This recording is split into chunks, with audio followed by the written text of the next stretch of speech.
नमस्कार दोस्तों, मेरा नाम है शम्मी और आप देख रहे हैं एचपी स्टडीज़ चैनल को। दोस्तों, इस वीडियो में हम डिस्कस करेंगे HRTC conductor mock test 6।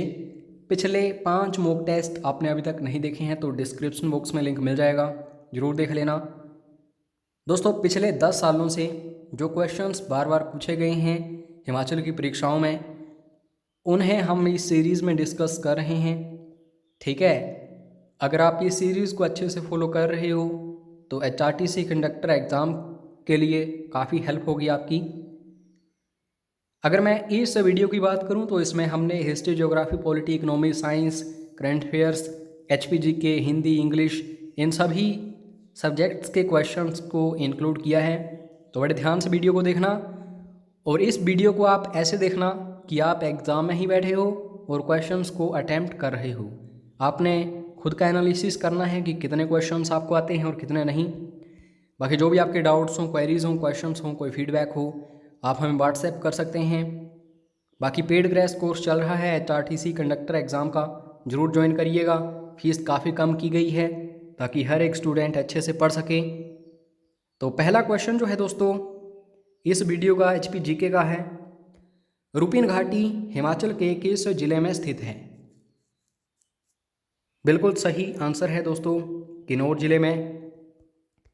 Baspa घाटी है, काफ़ी फेमस है ये भी, तो ये भी दोस्तों किन्नौर जिले में है। ठीक है, उसके बाद नेक्स्ट क्वेश्चन, प्राचीन काल में जगत सुख डैश की राजधानी थी? किस राज्य की राजधानी रही है जगत सुख? तो 4 ऑप्शंस आपके सामने हैं। बिल्कुल सही आंसर है इस क्वेश्चन का नन ऑफ दीज, यानी कि जो कुल्लू राज्य था एक समय था तो कुल्लू था। 12 राजाओं की पीढ़ियों ने जगत सुख से यहाँ पे शासन किया था। बनेर नदी निम्नलिखित में से किसकी सहायक नदी है? 4 ऑप्शंस आपके सामने। बिल्कुल सही आंसर है दोस्तों ब्यास नदी की बात करूं तो इसका उद्गम होता है दोस्तों कहाँ से? रोहतांग दर्रा, कुल्लू। बाकी ब्यास के अलावा जो 4 प्रमुख नदियां हैं उनको भी अच्छे से देख लेना। यमुना की बात करूं, सतलुज की बात करूं, रावी की बात करूं, चेनाब की बात करूं, क्वेश्चंस यहाँ से आते ही आते हैं। इनकी जो सहायक नदियां हैं इनको अच्छे से देख लेना।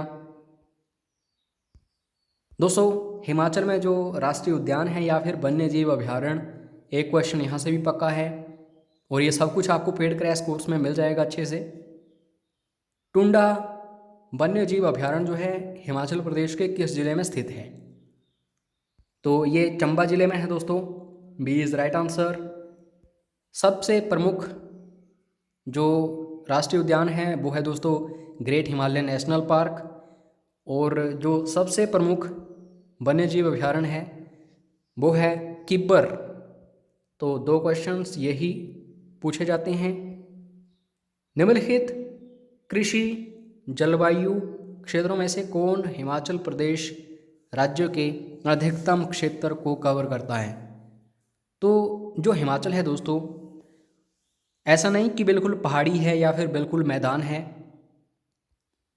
पहाड़ इस तरफ हैं हिमालय की तरफ, और मैदान जो हैं शिवालिक जो क्षेत्र है उसकी तरफ हैं।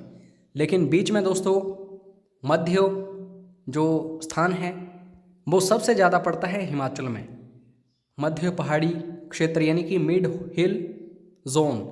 तो इसको याद रखना, क्वेश्चन ये भी बन जाता है।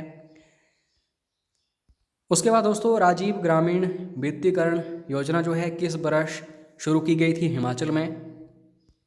तो ये 2005 में शुरू की गई थी। नन ऑफ दीज बिल्कुल सही आंसर होगा।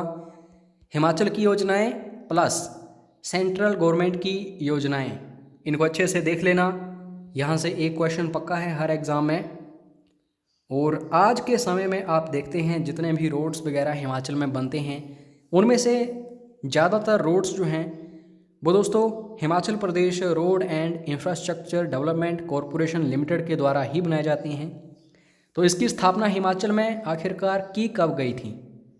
और वो भी 1956 का जो कंपनी अधिनियम है उसके तहत।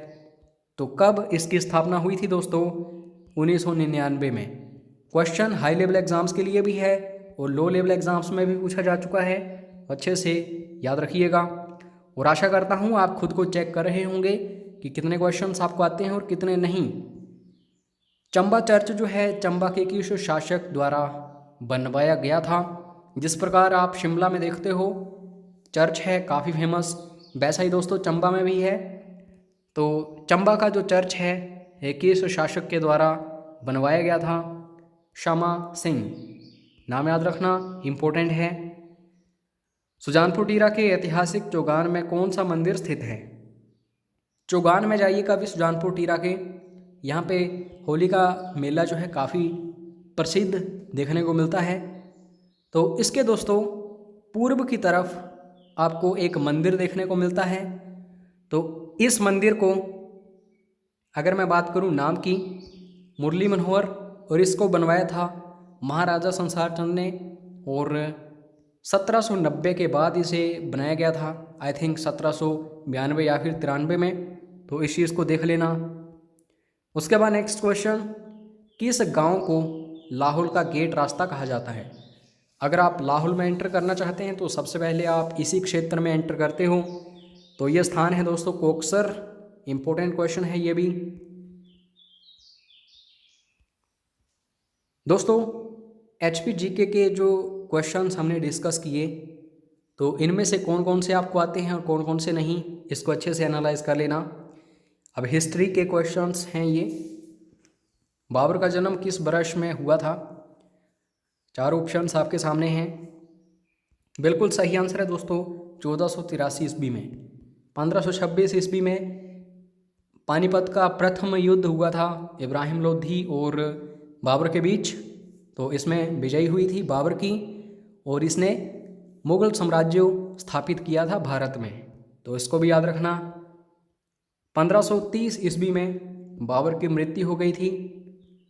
1483 से लेकर के 1530 ईस्वी तक बाबर का समय रहा। उसके बाद भारतीय संविधान में कितने प्रकार के आपातकाल का प्रावधान किया गया है? तो दोस्तों ज़्यादा टाइम वेस्ट नहीं करूँगा। 3 आपातकाल इंडिया में देखने को मिलते हैं। पहला अनुच्छेद 352 के अकॉर्डिंग, दूसरा 356 के अकॉर्डिंग, इसे राष्ट्रपति शासन कहा जाता है और इसे राष्ट्रीय आपातकाल, और अंतिम जो है 360, इसे वित्तीय आपातकाल कहा जाता है। तो यहाँ से भी क्वेश्चंस बनते हैं। उसके बाद नेक्स्ट क्वेश्चन, भारतीय संविधान के किस अनुच्छेद के अनुसार राज्य परिषद बनाई या भंग की जा सकती है? कुछ एक राज्यों की बात करूं, जैसे यूपी हो गया, आंध्र प्रदेश, तेलंगाना, यहाँ पे दोस्तों राज्य परिषद देखने को मिलते हैं। ये राज्य परिषद होते क्या हैं? जिस प्रकार पार्लियामेंट में राष्ट्रपति होता है, उसके बाद अपर हाउस यानी कि राज्यसभा होता है, लोअर हाउस लोकसभा होता है। तो इन चीज़ों को अगर मैं राज्य के तौर पर देखूं तो इसमें गवर्नर होता है राष्ट्रपति की जगह, और लोकसभा की जगह विधानसभा होती है, और दोस्तों जो अपर हाउस होता है यहाँ का, उसे स्टेट काउंसिल कहा जाता है। तो इन चीज़ों को अच्छे से देखना, और ये सब कुछ हमें देखने को मिलता है एक अनुच्छेद में, और ये अनुच्छेद है दोस्तों 169, 169, ठीक है। भारत की संसद की सबसे बड़ी समिति है, काफ़ी सारी समितियाँ होती हैं, लोकलेखा समिति, उसके बाद दोस्तों प्राक्कलन समिति एंड सो ऑन। इनको अच्छे से पढ़ लेना, यहाँ से क्वेश्चंस आते हैं। जो सबसे ज़्यादा क्वेश्चन पूछा जाता है, जो संसद की सबसे बड़ी समिति है उसका नाम क्या है? तो मैं नाम भी आपको बताऊंगा और सदस्य भी बताऊंगा क्यों बड़ी है। तो प्राक्कलन समिति इसका नाम है, एस्टिमेट्स कमेटी, और 30 सदस्य इसमें होते हैं जो सबसे ज़्यादा होते हैं। बाकियों में 22 होते हैं, किसी में कितने किसी में कितने। तो ये सबसे बड़ी समिति है। नेक्स्ट क्वेश्चन, राष्ट्रपति अपना इस्तीफा किसको भेज सकते हैं? राष्ट्रपति अपना इस्तीफा दोस्तों किसके हाथों में सौंपते हैं? तो उपराष्ट्रपति, वाइस प्रेसिडेंट। राष्ट्रपति की नियुक्ति जो है दोस्तों, ये आप कह सकते हैं जो मुख्य न्यायाधीश होता है भारत का, उसके द्वारा की जाती है, ओथ शपथ दिलाई जाती है, ठीक है। उसके बाद नेक्स्ट क्वेश्चन, गरीबराज ये एक प्रसिद्ध राजधानी रही है दोस्तों, तो आपको यही पता होना चाहिए कि किसकी ये प्रसिद्ध राजधानी रही है एक समय में। महान जनपद था ये, तो बिल्कुल सही आंसर है दोस्तों मगध। आप जानते होंगे कितना फेमस ये जनपद रहा था। उसके बाद नेक्स्ट क्वेश्चन, हम दोस्तों नॉर्थ इंडिया के राजवंशों को या फिर साम्राज्यों को अच्छे से पढ़ते हैं, साउथ में जाते ही नहीं, और एग्जामिनर भी यहीं से क्वेश्चन पूछता है। मदुरै कोंडा के नाम से किस चोल रूलर को जाना जाता है? तो 4 ऑप्शंस आपके सामने हैं। मदुरै कोंडा अगर मैं बात करता हूँ तो प्रांत का एक, वेरी वेरी इंपॉर्टेंट क्वेश्चन है, ठीक है। चोल साम्राज्य भी याद रखिएगा, क्वेश्चन ये भी पूछा जा सकता है। दोस्तों बंगाल का विभाजन 1905 ईस्वी में हुआ था, लेकिन बाद में इसे रद्द भी किया गया था। तो क्वेश्चन यही बनता है कि रद्द कब किया गया था या फिर किसके द्वारा किया गया था? लॉर्ड कर्जन के बाद जब लॉर्ड हार्डिंग वायसरॉय बना तो इसने इस विभाजन को रद्द कर दिया 1911 में, ठीक है। तो अब आपका कोई डाउट नहीं होना चाहिए। गांधी जी के कितने अनुयायी दांडी मार्च में जाने के लिए चुने गए थे? तो 4 ऑप्शंस आपके सामने हैं। दांडी यात्रा शुरू हुई थी दोस्तों कहाँ से? साबरमती आश्रम से। लगभग 241 मील चले थे महात्मा गांधी जी और उनके अनुयायी। इन्होंने नमक बनाया था और कानून को तोड़ा था अंग्रेजों के। 78 अनुयायी इनके साथ थे, टोटल थे 79 इंक्लूडिंग महात्मा गांधी जी। बाकी दोस्तों 12 मार्च 1930 याद रखना, यहाँ से क्वेश्चन पूछा जाता है बार बार। उसके बाद नेक्स्ट क्वेश्चन, लंदन में पहला गोलमेज सम्मेलन आयोजित किया गया था। तो 3 टोटल गोलमेज सम्मेलन हुए हैं, कौन कौन से? 1930 में, 1931 में और 1932 में।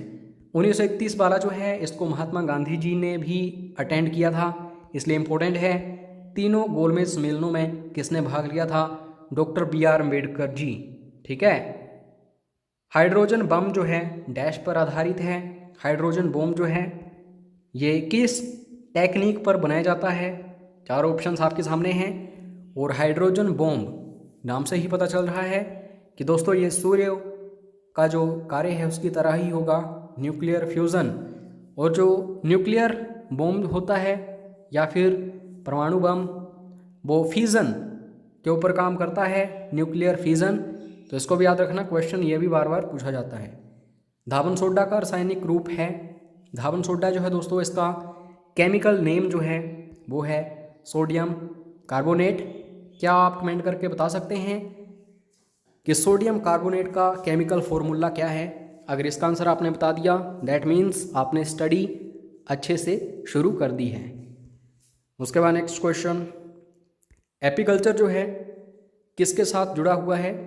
हमीरपुर बोर्ड की बात करूं तो लगातार यहाँ से क्वेश्चंस पूछे जा रहे हैं आजकल।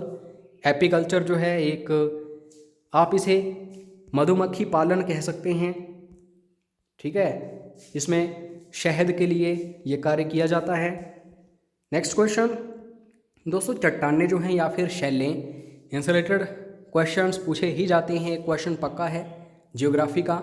ग्रेनाइट जो है ये किस तरीके की चट्टान है? 4 ऑप्शंस आपके सामने हैं। बिल्कुल सही आंसर है आग्नेय चट्टान।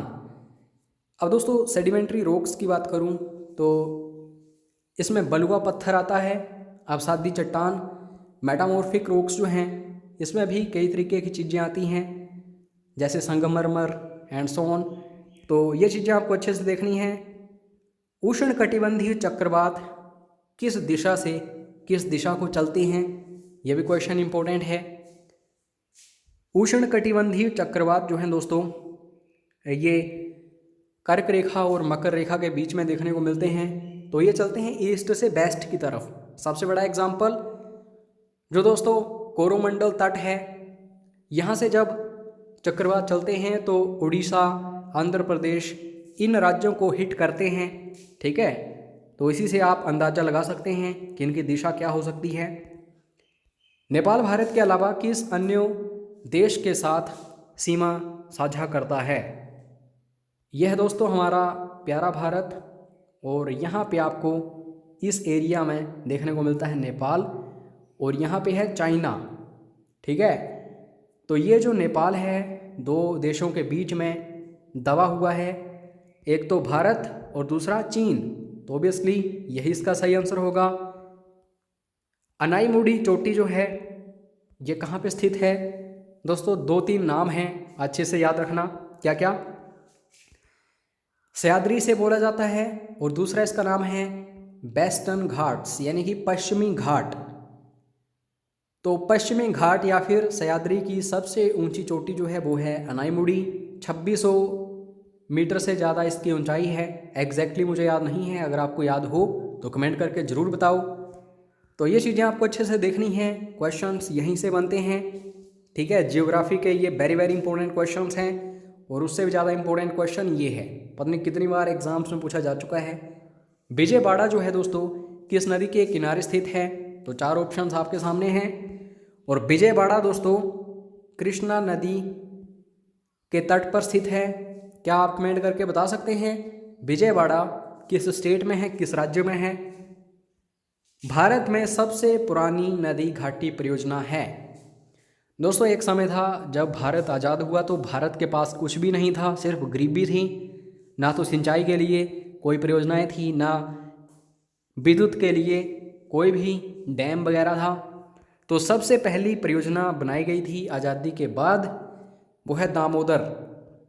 वेरियस स्टेट्स में ये पड़ती है, West Bengal, Jharkhand and so on. तो इसको अच्छे से देख लेना, इंपॉर्टेंट क्वेश्चन है ये भी। दामोदर नदी के ऊपर ही ये परियोजना बनाई गई है। नेक्स्ट क्वेश्चन दोस्तों, संविधान की प्रस्तावना में कितनी बार संशोधन किया गया है? 1976 याद रखना। इंदिरा गांधी जी ने इतने ज़्यादा संशोधन किए थे कि इसे लघु संविधान ही बोल दिया गया था। तो इसमें प्रस्तावना जो है, प्रियम्बल जो है इंडियन कॉन्स्टिट्यूशन का, इसे भी अमेंड किया गया था। ठीक है, तो एक बार याद रखिएगा, 42वां संविधान संशोधन था ये। नेक्स्ट क्वेश्चन, अब इंग्लिश यहाँ से शुरू होती है, 10 क्वेश्चन होंगे इंग्लिश के। दोस्तों वन वर्ड सब्स्टिट्यूशन है, a speech made to one self when one is alone.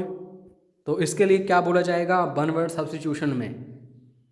दोस्तों अगर हम अकेले बात कर रहे हैं, खुद प्रैक्टिस कर रहे हैं किसी भी चीज़ की, तो हम उसे सोलिलोक्वी बोलते हैं।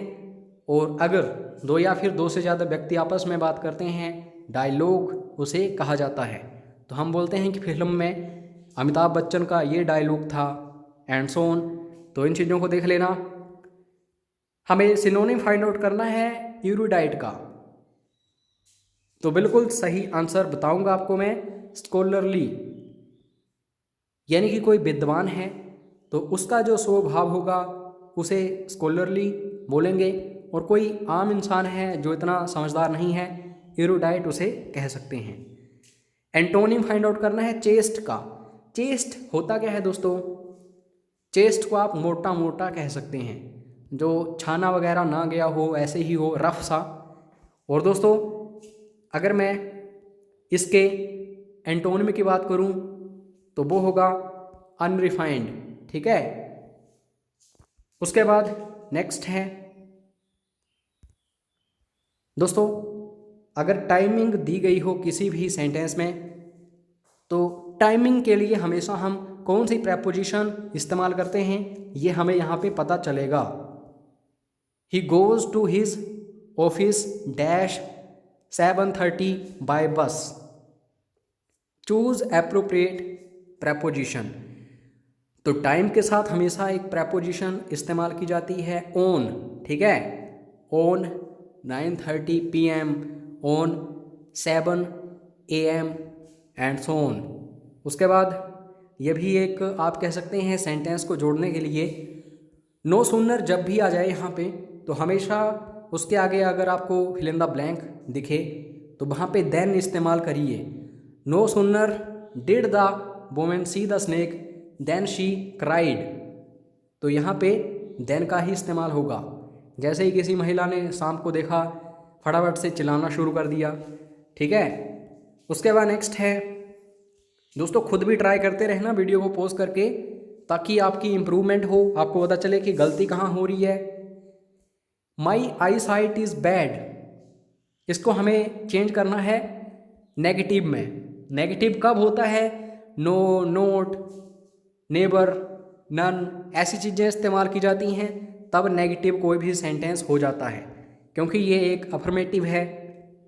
माई आई साइट इज़ नोट गुड, या फिर बैड होता तो उस तरीके से आता।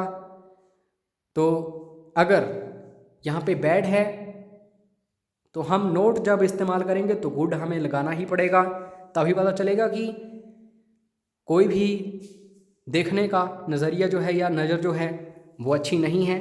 नेक्स्ट है none of the students dash allowed to enter the hall before the principal asked them to do so. अब दोस्तों नन हो गया, उसके बाद अलोन हो गया, या फिर मैं बात करूं बाकी जो भी होते हैं एनीबॉडी, समबडी, तो उनके साथ हमेशा हम सिंगुलर हेल्पिंग वर्ब इस्तेमाल करते हैं। तो यहाँ पे बोज आएगा, कैसे आएगा देखिए ज़रा। नन ऑफ द स्टूडेंट्स यानी कि जो स्टूडेंट्स थे उनमें से कोई भी, तो यहाँ पे ये सिंगुलर बाज आएगा, इस तरीके से देख लो। उसके बाद नेक्स्ट है ईडियम या फिर फ्रेज का हमें मीनिंग फाइंड आउट करना है। I have no truck with death, अगर कोई भी ट्रक नहीं है डेथ के लिए तो इसका मतलब यह है कि कोई भी चीज़ नहीं है डील करने के लिए। To have no dealing with, ठीक है, ये ईडियम बार बार पूछे जाते हैं हिमाचल के एग्जाम्स में। She obliges me for the help, इसको हमें पैसिव वॉइस में करेक्ट करना है। तो क्या करेंगे, सब्जेक्ट्स को ऑब्जेक्ट्स में, ऑब्जेक्ट्स को सब्जेक्ट्स में, वर्ब में कुछ एक चेंजेस होंगे। आई एम, देख लो दोस्तों, मी जो है आई में कन्वर्ट हो गया, एम जो है helping verb. I am oblige, verb change की गई है, ओब्लाइज्ड टू हर, शी को हर में इस्तेमाल किया गया है, and for the help as it is, क्योंकि ये ऑब्जेक्ट्स हैं तो इनको चेंज नहीं किया जाएगा। तो ऐसे देखिए। उसके बाद नेक्स्ट है the teacher said to the students let us start a new lesson, इसको कैसे हम चेंज करेंगे दोस्तों?